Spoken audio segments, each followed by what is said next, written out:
How to see who visits your Instagram profile.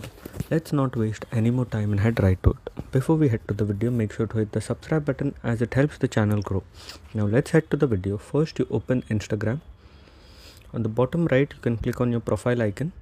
Once you click on your profile icon, on the top three there will be lines, 3 lines. Click on that and then you have to scroll down, and here you'll find an option of account type and tools, and you have to switch it to a professional account.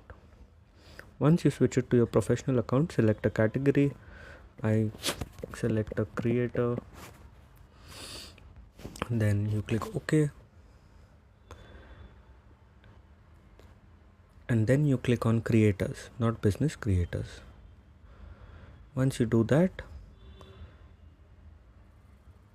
your account is made into a creator account, and you can click on your professional dashboard here.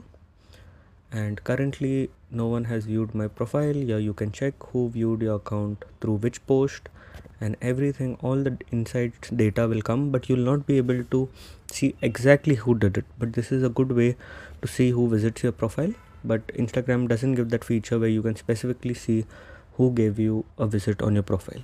So if this video helped, make sure to leave a like and don't forget to subscribe.